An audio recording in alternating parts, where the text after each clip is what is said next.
యాకోబు గారు రాసిన పత్రిక ఏమంటే 2వ అధ్యాయం 4వ వచనం చూద్దాం.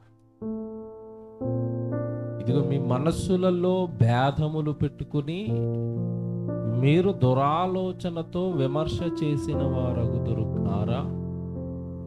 సంఘంలోనికి వచ్చిన తర్వాత అండి, ప్రభువులోనికి వచ్చిన తర్వాత మనస్సులో భేదములు పెట్టుకోకూడదట.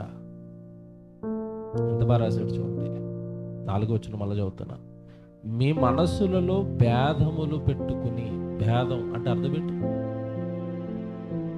కులమత భేదాలు మనకు ఉండకూడదు అంటారు చూసారా లోకంలో. భేదము అంటే అర్థం ఏంటంటే వాళ్ళు వీళ్ళన్న వేరు భావం మనలో ఉండకూడదు.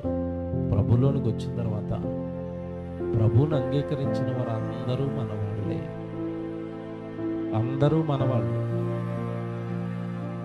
లోపాలు ఉండొచ్చు కాక, మనల్ని విమర్శించవచ్చు కాక, మనకి దూరంగా ఉండొచ్చు కాక,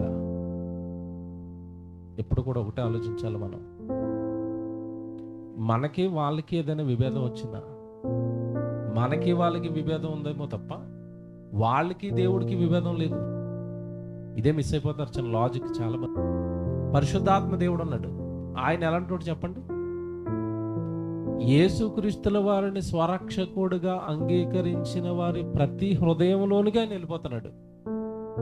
పరిశుద్ధాత్మ దేవుడు ఎవరెవరిలో ఉంటాడు చెప్పండి? బాప్తీసం తీసుకున్న వాళ్ళ అందరిలోనికి వెళ్ళిపోతాడు. ఆయనకి కూడా ఎక్కడైనా విభేదాలు ఉన్నాయా? లేవు. అంటే పరలోక నివాసికి ఉండవలసిన ప్రధాన అర్హత, పరలోక వారసత్వానికి బాగా రాసుకోండి. ఇది పరలోకపు వారసత్వంలో నువ్వు పాలు పంపులు పొందాలి అంటే మొట్టమొదట దేవుడు చెప్పిన లక్షణం ఏంటంటే, దేవుడి పిల్లల ఎవరితోనూ మనకేముండకూడదు, విభేదాలు, విరోధాలు, గొడవలు, పంతాలు, పగలు ఎవరితోనూ ఉండకూడదు. ఉంటే పరలోకం మిస్. ఇప్పుడు